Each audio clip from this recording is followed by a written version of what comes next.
Okay. The head of the Department of Psychiatry at the university, Dr. Henry Brosen, took a liking to me and assured me that upon completing my term at the state hospital, I would join the teaching staff at the university. When I completed my term at the state hospital, I met with Dr. Brosen. Abe, he said, "You're welcome to join the staff, but I have a favor to ask you." This is right after he finishes his residency. This is a favor they have for him. You know that St. Francis Hospital, you know, the one they were talking about with 750 beds, one third of the 300 for psychiatric patients. He says, you know that hospital has been the primary resource for acute psychiatric treatment in Pittsburgh, and we owe them a huge debt of gratitude. St. Francis has not been able to hold on to a director of the psychiatric department. This is right straight out of residency. They asked him to become the director of the psychiatric department of St. Francis Hospital. I think you could do the job, and I'm asking you to consider it. So essentially, he takes the job. And that's how the crazy life of Rabbi Twerski begins. And that's just the tip of the iceberg. And there's some incredible person, clearly very open-minded, of really able to see beyond what, you know, is normally seen. And also, I wrote this in a group, like something I've been thinking is that, you know, on Sunday, a few different great people died. And one of them was Rav Soloveitchik my friend was just, I have a friend who was explaining to me who passed away in which yeshivas, but I can't remember. And he, you know, from you know, he's from the Litvish, from the Lithuanian dynasty over there. And he, Oh, yeah. I think it's Brisk. Brisker. Yeah, Brisker. Thank you. So I was just saying to my friend, like, you know, B'ezras Hashem, like, you know, I was imagining Rav Soloveitchik, he gets to Shemayim and he gets to heaven and he sees like all the great Torah scholars he's created and all the Torah, like these amazing Talmidim, and Larry Twerski gets there and he is just surrounded by alcoholics, you know, addicts, mentally ill people, nuns, like, you know, just this is insane. And they're probably, you know, they're both so proud of the people that they have helped build their lives because they both chose, you know, a certain path. Okay, and so that's the background. Oh, and then also just another amazing thing is that ultimately with their help, I don't know exactly how it worked with St. Francis's help, he created this place called Gateway, which is huge. And I deleted 1,000, hold on, how many, it's one of the biggest, where is this written? Rehab centers like in America, I think. I don't want to misquote anything. Where did I write about Gateway? I mean, it just says here, he is Dr. Twerski first opened Gateway Rehabilitation Center in 1972 as a 28-day alcohol and drug dependency treatment center. It's been awarded as top 12 rehabilitation programs in a survey conducted by Forbes. That was in 2008. And it's serving thousands monthly. There's multiple gateways all over. Yeah, if anyone knows the exact, it says online, you could find out exactly. It's incredible, the scope and the amount of people he reaches.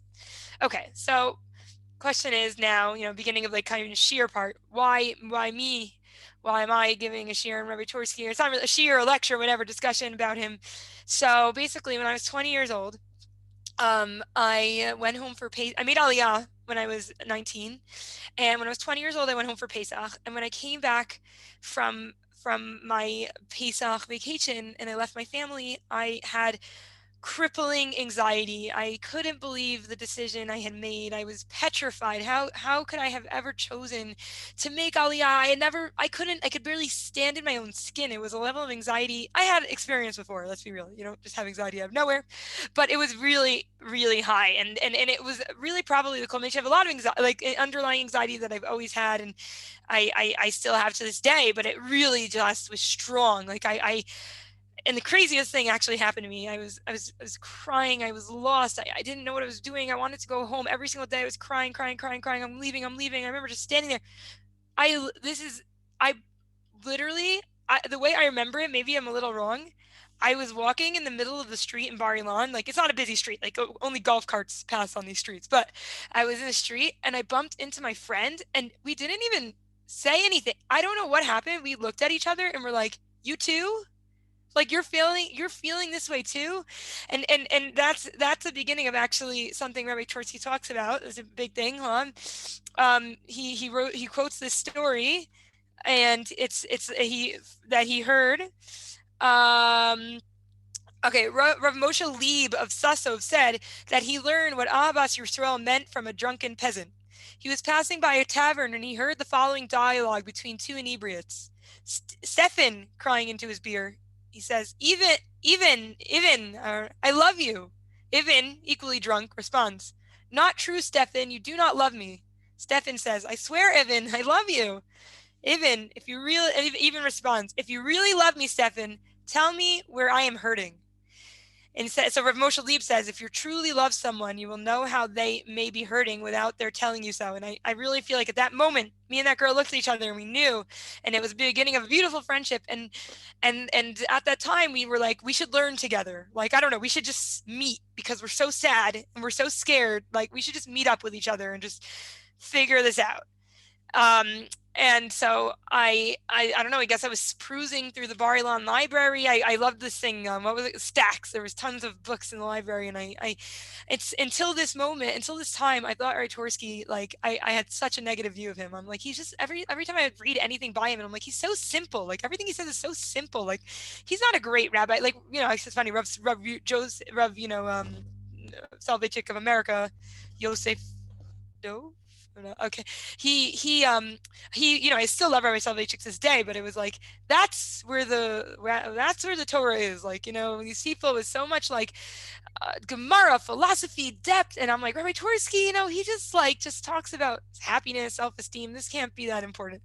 But I don't know, something compelled me to look back into him, and I discovered this story by him that he wrote. So this is the beginning of and he wrote the story in his book. I guess I read it in his book or whatever, and I found this book in the library called "Angels Don't Leave Footprints." And he wrote the stories. He told the story. He wrote, after an extended period of constant stress, day and night, as director of a large psychiatric hospital and emergency service, I felt I needed a vacation of absolute rest. And as we know, this guy, Rabbi Twerski, was the director of this insane psychiatric unit, so he definitely needed rest. No activities, not even pleasurable activities, just rest.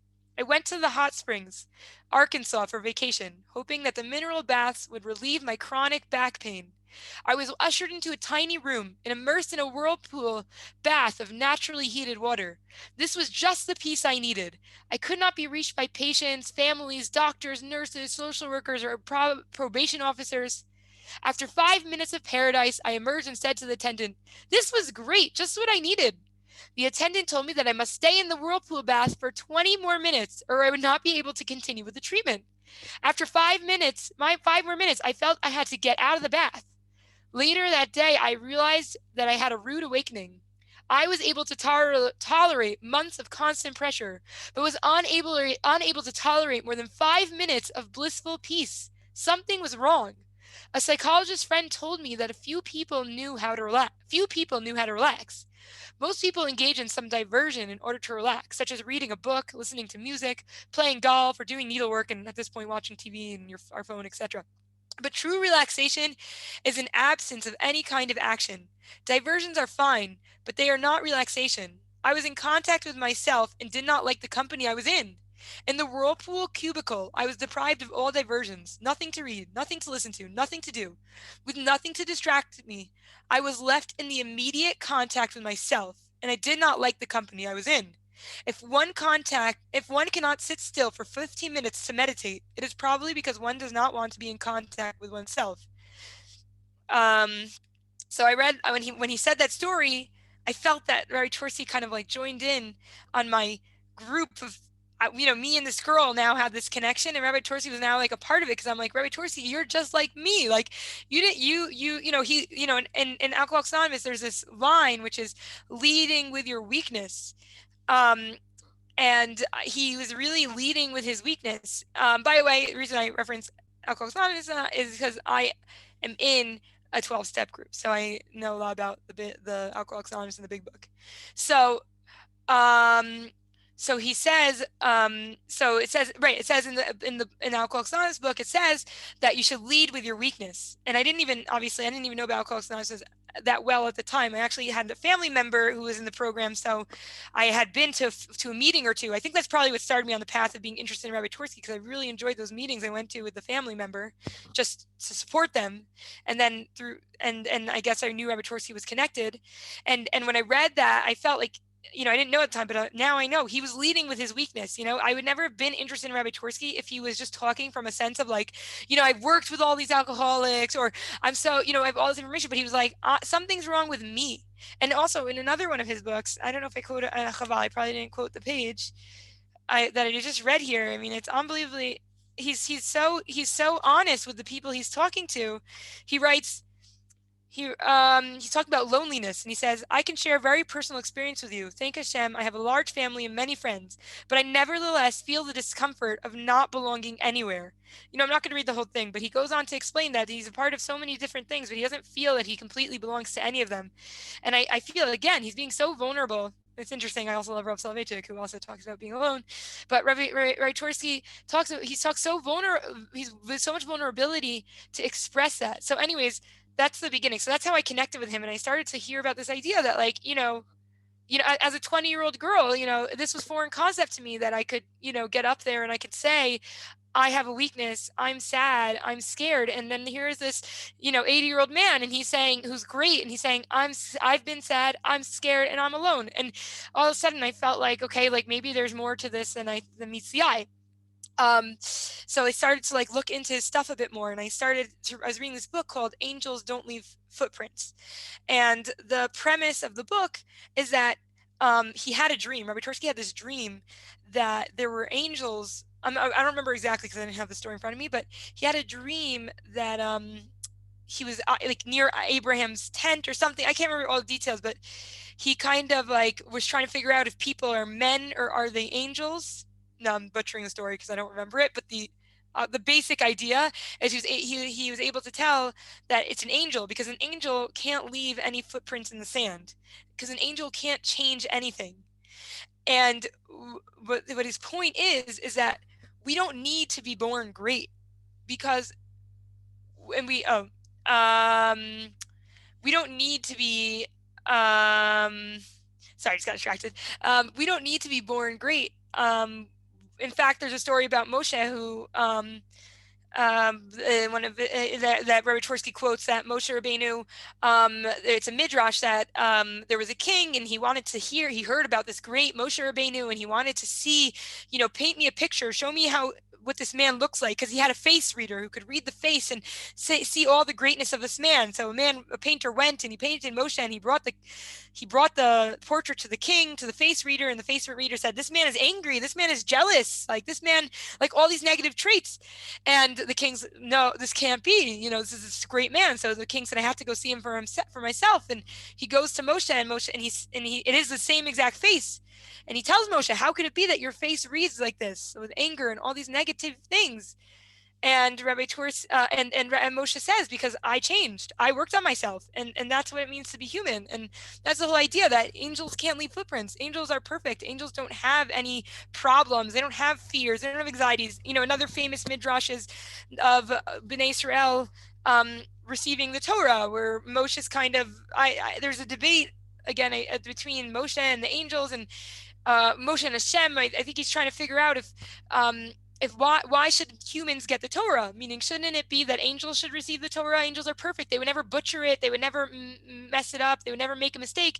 And ultimately, there's Hashem's response is kind of like, do angels have parents? Like, can they do kibbud av v'aim? Like, do angels have a want to steal? Do angels have a want to do all these terrible things? No. So it goes to the humans, because humans can change, and humans can take in these ideas and these concepts, and they can better themselves or worsen themselves. And that's the whole premise of the angels don't leave footprints, that angels can't they can't destroy anything, which is great, but they can't create anything. And I think, when I was that young girl and I heard that, I was like, I'm allowed to have a problem. I'm allowed to be imperfect. I was not put on this planet to be a perfect person. And Rabbi Twerski really taught me that, especially when he was willing to be vulnerable. So I felt that I began to understand perfection, is not really that important.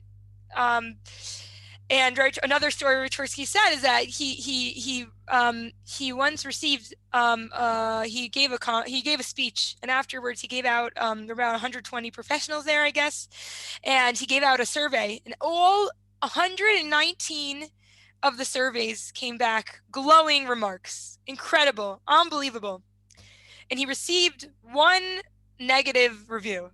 And he stewed on that review. He stewed on it. He was angry. He wanted to know. I don't remember for how long. It was a few days, a few hours, but he was angry and he was upset, and it was really getting to him. And ultimately, he learned from that. We don't need perfection. Who knows why that person even wrote a negative remark? And again, a reminder that we don't need to be perfect. And also another idea that he taught about that is that Rabbi Twerski is someone who's worked.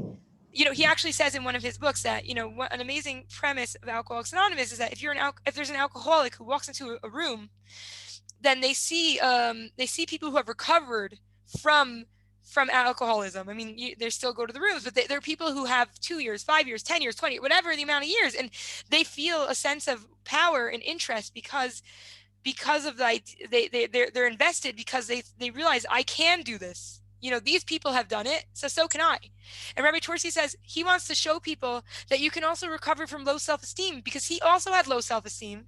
And if he can recover from his low self-esteem, so can everybody else.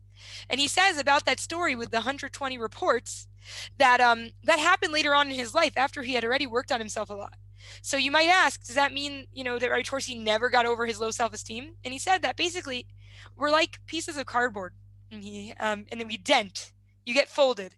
And then when you open the piece of cardboard, you can be straight again. But the second that piece of the dent is hit, it folds very quickly. So once we have suffered from something in our life and certain pain, it doesn't mean that we won't feel that quick fold. Like, it won't ever hit us again. But if we learn the proper tools to deal with our issues and whatever it is, then we can unfold very quickly, and we can straighten ourselves out. And he said that's the same idea with him, that he still got hit by the reports, that one bad report, which was something he felt like in the past was more an issue he had, but he was able to straighten out relatively quickly and move on. Okay. So then he, continuing in his idea, Rabbi Twerski, one of his first books that he wrote was Let Us Make Man. And the reason he gave it that title is because there's Na'aseh Adam. And the question is, when God's creating the world and he says, let us make man, who is the us? There's many opinions. And I think it's the Baal Shem Tov who says that the us is us people, meaning us in this creation process with Hashem is God and people. And the idea is that we should make man. God makes us, and so do we. We live on this earth in the process of creating ourselves while we're alive. Like, we are here to attain or become the people that we are meant to become, and to do that. And he speaks about the idea of, am I a human being, or am I a human doing? We call ourselves a human being. So it's very easy to fall into the idea that we are a human doing. I'm just here to get pleasure, get things done, do my job, do what I'm meant to do. But it's hard to to go back and get to that point of saying, no, I'm a human being, I'm becoming, I'm enacting, I want to live, I want to have a purpose. So we very much come into, according to Rabbi Twerski, his idea is that we come into this world as raw material, and then we're here to work. Like, we're really here to work. Like, we have a lot of jobs to do. We have a big job to do while we're on this earth. And that's why, if anyone suffers from anything, anything in this world, that, in my view, if someone has anything ranging from low self-esteem to anxiety to depression to addiction, amputations, mental disabilities, learning disabilities, even being a genius, who knows, like that, those are just the cards we're dealt. Like, we're just all given a stack of cards, and it doesn't have to be that meaningful. Like, it doesn't have to be a big deal. Like, you know what, you might think your stack of cards is the worst in the world, or you might think it's the best in the world, but it doesn't have to be a big deal, because literally all we're given is the cards that we need, according to his idea, to become the person we're meant to be. So I feel like for me, like when I can internalize that, then I'm not here to be anything. Like I don't need to be the richest person. I don't need to succeed in everything I do, but I want the cards I was dealt. I want to be exactly who I am, whatever it is, whatever, you know, strengths or weaknesses I have. So then I can embrace my weaknesses and I don't need to feel embarrassed by them. So then he talks about the idea of tshuva and recovery and like the similarities. He has a book called Tshuva Through Recovery and the connection between teshuva and recovery. So he doesn't want to, right? Trudge doesn't want to put them too close together because they're essentially two ideas. One is, you know, that an alcoholic recovery is you have a disease and you need to recover to some extent. And teshuva is that it has to do with the idea of sin, and we need and you know, being mitaken, but they have a lot of similarities and they can learn from each other. Rabbi Twerski believes, and he really again believes, at the core is the low self-esteem at the core of both of them. So he says that according for, let's say for tshuva, right? He doesn't want to say this for recovery because, you know, he doesn't want to mix his metaphors or mix his ideas. We in tshuva, so we have a yetzer hara, and hold on, where did I put that quote? And it says in Kedushin that the yetzer hara renews itself every day. Every single day, it is always going after us. And he believes that one of the strongest ways the yetzer hara goes after a person is that it tells us we aren't worthy. Because that's like that's one of the easiest ways to trick a person into believing the yetzer hara. Because, you know, there's, you know, to just say like, oh, do this and don't do this, and but to, you know, that low self-worth that I think a lot of people have within them, you know, that voice in our heads that can be negative. He's saying it's just the yetzer hara and just never believe it. And it's responsible for so much negative evaluation, and it wants to tell us that we're inadequate and how inadequate we are at everything we do and at everything we want to accomplish. And it's like crazy, you know, it's like any moment, anything, it can come and it can just be like, oh no, you can't do that. Oh, you're not good at that. You're not meant to do that. And he says that, like it says in the Torah, like Hashem says to us, I set before you life and death, and you should choose life. And that's crazy. Like, you know, if someone says to you, like, I'm giving you a good thing, I'm giving you a bad thing, wouldn't you think it's automatic for a person to choose the good thing? You know, like, you know, like I'm giving you candy or I'm giving you coal. Christmas, and you know, you would think the person would just be like, yeah, take the candy. But why do people choose death? And I don't want to like obviously go into like suicide or things like that because it's a very complicated issue. But I'm just going to use death here as meaning like going down the dark paths in life. And he says, why would a person ever choose that path? Choose the path that hurts them. And he says, because that relentless voice that comes at us every day, it tells us we aren't valuable. You don't deserve life. You don't deserve the better option. You don't deserve this. And he says, don't believe it. Just never believe that voice. That is the worst voice in the head ever. And it says also in the Torah that we can't take bribes. A lot of what I'm quoting right now is from this book, 10 Steps to Being Your Best. And he says that we're not supposed to take bribes when we're giving judgment. But the thing is that humans are constantly in need of judging, right? We always have the world around us and we need to judge it. Is it good? Is it bad? Is it this? Is it that? What should we do with it? But it's so easy for us to be bribed because our tahara, our low self-esteem is telling us we don't deserve better, or, you know, just go for the pleasure option, just go for the easy way out. So we have to be careful not to take those bribes and try to judge as you know, as clearly as we can. And you know, if we need help with our perceptions, then we should call a friend. And please God, Rabbi Twerski, it's not so much in here, but you know, a huge part of like Alcoholics Anonymous and all these groups is that all of a sudden you join a community of people. And Rabbi Twerski used to talk about how he wished, like, you know, if an alcoholic calls somebody at 2 a.m. to come pick him up, he says if an alcoholic comes, it says come pick me up at 2 a.m. So then another alcoholic will jump out of their car, drive over there and do what he needs to do. But in the Jewish community, he said, how often, you know, do we hear someone being able to do, you know, feeling like they can just call their friend at 2 a.m., wake them up because they're in a place of crisis. Maybe, you know, at the time, Baruch Hashem, I have a lot of friends like that now, but at that time, I didn't even believe it was possible. I didn't know that was a way of life. There could be so much trust and love between friends that, you know, you could do that And Gary Torsky said that he kind of wished that some of the elements of these groups could be within the shul, like the love, the connection, the willingness to go out of our way for others. Anyways, back to the low self-esteem.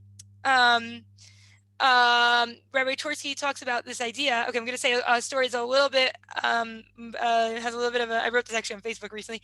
The content's a little bit, it talks about heroin. So I'm not going to go so deep into it, but just in case that's hard for anybody. But he says that, okay, we're talking about tshuva, like why would we choose sin? And he says also, why would people choose addiction? And he says that people are willing to stoop so low because they forget about their value. And there's a story about this woman he met, and she was taking so much heroin that she didn't even have. Way I remember, I heard this in a shiur from him like years ago, for Yom Kippur. He said he was taking so much heroin, she had so many that she couldn't even get it in her body anymore. There were no more like openings. And so he saw that she was wearing a beautiful gold necklace. And he said to her, "Can I see this necklace?" I mean, isn't this crazy? This girl who has completely abused her body is wearing a still, like, and probably has sold.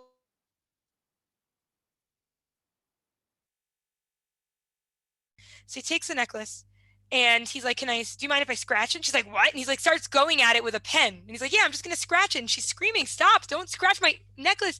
And he obviously stops and he says to her, why can't I scratch this necklace? And like, what is this necklace? And she says it's from her mother, which is obviously beautiful. And he says, so don't you realize that you see more value in this necklace than you do for your entire body?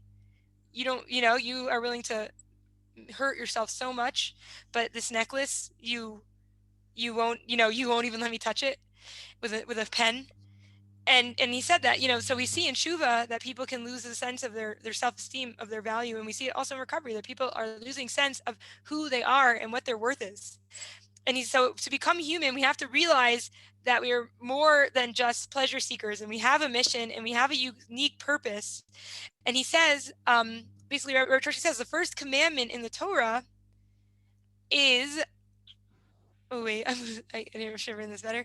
Not that obviously it's puravu, but he says after puravu we have the eating from the tree. And he said that, right, until at that point, man was given a greater purpose than everything around him. Obviously, because when he was given puravu, he was just like everything around him. That was still technical, to be fruitful and multiply and have children. But then when he was told not to eat from the tree, Hashem was giving him more purpose. And he said, one of these, the Kutzker of, I think it says, it says you should seek, we should seek God and we'll find him. And Kutzker Rav says the seeking is the finding. So going along in our life mission, feeling all these things, that is the beauty of life. And that is the spirituality. And so to fight the low self-esteem, we need spirituality. And we have to realize, like, whatever that means to you, to each person individually, like finding that spirituality, personally for me, it's like going to be, it's through Judaism and it's through this in God. And he says, like, we want to become and make ourselves into the image of God, and and when we become somebody in the image of God, we have, God has a purpose, a mission, he's doing something, he has worth, and we have to realize that we have that too. So a beautiful story that he says, I'm going to read this inside because it's a really nice story about the worth of a person. So this is another beautiful Rabbi Twerski story. So it says, Rabbi Twerski writes in his book, to 10 Steps to Being Your Best, he says, I was instrumental in developing a rehabilitation center in Israel for ex-convicts who had been imprisoned for crimes committed as a result of their drug addiction. I spoke to one group about the importance of developing self-esteem because there is a natural drive to protect valuable and beautiful things from being damaged. Seeing themselves as valuable and beautiful people would deter them from using harmful drugs. One of the convicts, Avi, challenged me. How can you expect me to have self-esteem? He said, I am 34 years old and 16 of those years have been spent in prisons. When I get out of jail, no one will give me a job. When the social worker calls my family and tells them that I will be released soon, I'm very upset. They are embarrassed by me, and I am a burden to them. I think my own family would wish me dead. I asked Avi if he had ever seen a display of beautiful diamonds in a jewelry store window. I showed him a picture of a piece of a raw diamond ore, which looks like a worthless piece of dirty glass, which one would discard to avoid soiling one's hands. It is sent to the processing plant, and it eventually emerges as a stunningly beautiful diamond. Obviously, no one can instill beauty into a worthless piece of dirty glass. The processing plant removes the layers of grime that cover the diamond and expose its beauty. I said to Avi, "You have a beautiful divine neshama within you. Unfortunately, it has been covered with layers of improper behavior. We will work with you to remove those layers and expose the beauty of your neshama." Avi successfully completed a year of treatment and found a small apartment and a job. One day, Annette, the administrator of the treatment program, received a call from a family. Their elderly mother had died. Leaving an apartment full of furniture, they wished to donate to the facility. Annette called Avi saying, "I have no way of getting the furniture here. Can you help me?" Avi told her he would get a truck and bring the furniture. 2 days later, Avi called Annette. "I have a truck and I am at the apartment," he said, "but there is no point in bringing the furniture. It is old and dilapidated." Annette told Avi that she did not want to disappoint the family, so please bring the furniture. Avi delivered the furniture, carrying it up the steps to the rehabilitation center. As he was dragging up an old sofa, an envelope fell from underneath the cushions. It contained 5,000 shkalim. Let us remember that in the past, Avi would break into a house for 10 shkalim. Here he had 5,000 shkalim, and he was the only one who knew about the money. He could have simply pocketed the money. Avi called Annette and told her about the money, and at her instruction, called the family. They told him to give the money as a donation to the rehabilitation center. When I heard about the incident, I reminded Avi that I had told him that he had a beautiful neshama that just needed to be uncovered. Many people who have never stolen a nickel might have kept the money, yet in spite of his past history, he was super honest. That shows that there was a diamond within you that you just needed to be brought to the surface. Avi donated a plaque that was affixed on the door of the rehabilitation facility. The plaque reads, "Diamond Polishing Center." And it said, and he writes, "It is clearly the Yetzer Hara that counsels. Don't try to change. You can't do it." So we see that Rabbi Twerski really, really believes that in order for a person to be able to become the amazing neshama, the amazing human they are, they need to understand their value and their beauty and within. He said another story of Rabbi Twerski from this book. He quotes that the Midrash states that King Shlomo ruled over a huge empire. He was cast from his throne by the king of demons, the Ashmidai. He wandered throughout the country, and when he said he was King Solomon, people regarded him as insane. The Talmud states that whereas he had previously been king over a huge empire, he was now king only over his walking stick. Although he had lost everything, he did not lose his feeling that he was in fact a king, although his only subject was his walking stick. Adversity may be depressing, but it should not reflect on one's self-concept. So essentially, the idea is that Trudge really wanted to show that we have worth, we have beauty, we have meaning, and no matter what life circumstances are, like, even in Corona, even in hard times, even when we don't know who we are and where we're going, there's an element to always be able to remember that we have so much meaning. I remember that for 1 week I thought I lost my job, and if my sister and brother-in-law were here, they would just tell you how ridiculous I was. I was trying to get into this job in China teaching English. I was going crazy. Because I thank God I was able to come out of it, but my self-worth at that moment was so tied in with my job. And I felt my purpose was to have that job, and then losing it, even if it was just for a week, it gave me the ability to realize that's not who I am. My job is not me, and that's okay. I always have worth no matter what happens to me. So just okay, two more ideas, and then I'll summarize. So oh yeah, I just wanted to say about so the story about a person who sorry had some adversity in his life. I keep reading inside because I feel like Rabbi Twerski just says everything so well. So this is about a person realizing he has purpose always.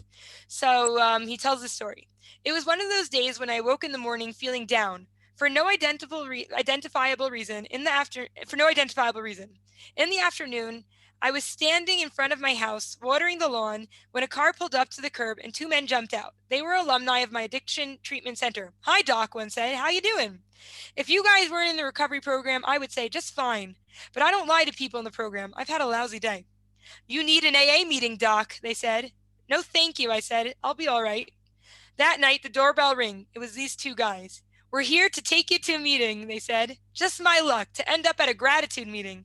Everyone who spoke gave a brief account of how much happier they are in their sobriety. When you feel depressed, the last thing you need is to hear how happy other people are. I sat patiently through the meeting, hoping it would soon be over. The last speaker said, I am 4 years sober, and I wish I could say that they have been good years. My company downsized, and I was let go. I've been unable to find a job. My marriage was on shaky grounds anyways, and this was the clincher. My wife divorced me and got custody of the children. My house was foreclosed because I was unable to make the mortgage payments. Last week, the finance company repossessed my car. But I can't believe that God brought me all this way just to walk out on me now. I knew then why I sat in that meeting. In the Shabbat morning Nishmat prayer, there is a verse. Your mercies have supported me until now, in Nishmat Kochai. And I know that you will never abandon me. I have been saying the prayer regularly for over 40 years, but I had never before felt the way I did after this meeting. We are often confronted with challenges, some of which may appear to be overwhelming. If we reflect a bit, we will recall that we have weathered challenges in the past that we had thought were overwhelming, yet we have survived. That should give us the courage and confidence to cope with the present challenge. Hashem will not abandon us. And then one other story, fan favorite, if you know Rabbi Twerski, you probably know the story, is that there's a story of another woman, another alcoholic meeting Rabbi Twerski went to, attended. He heard this meeting, he heard this one, where there's this woman who she recorded a football game, and she went home to go and watch the football game. It was, let's say it's the Jets, and Jets are her favorite team, and she's excited. She's sitting down, and then the Jets are, and someone walks by right before she's about to start, and they're like, oh, by the way, the Jets win.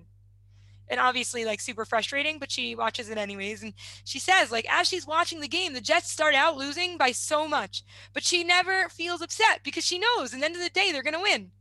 And Rabbi Twerski's like, that's us, that's life. Like, we should know we're always going to win. Like, even when we're down, even when things look bad, like, God's with us. So in summation, we spoke about, simple ideas that can have a lot of meaning if we can bring them into our lives. So look at a man who is open-minded, willing to treat anyone, addicts, nuns, Jews. He changed the face of probably recovery in Judaism and probably within the psychiatric world on some level. It's talked about how I connected with him, how I, when I was young, and he gave me a lot of, he really consoled me, and learning how to connect and be with others, learning that we don't have to be perfect, and that's not the point of being human, and that we ourselves, our Yetzer Hara, something within us that tries to pull us down. It's the easiest way by telling us we're inadequate, we can't do it. But, we can learn that we have meaning and we have purpose, and we can work on our self-esteem, and we can create ourselves throughout our lifetime to be greater and greater people, no matter what adversities we have. And remembering that we are a diamond, we are great. We have God on our side always. And there's so much to who we are. And I kind of labeled this lecture, sharing of ideas. It's to trudge the road of happy destiny. So it's a line in Alcoholics Anonymous. But the basic idea is that they say this in most AA meetings, that like we trudge the road of happy destiny. So what does that mean? Like, obviously, in the end of the day, we believe that there's a happy destiny, there's a good destiny, there's a meaningful destiny, but we trudge it. We walk it slowly. We walk through the mud. It's hard. It's a hard walk. And it says, we kind of say, like, hopefully I'll meet you on that road. And I feel like I met Rabbi Twerski as I was on my path, and he really impacted me. So I'm really happy to be able to commemorate him in this way. And thank you, everybody, for showing up. I really appreciate it. And that's the end. Thank you, Allison.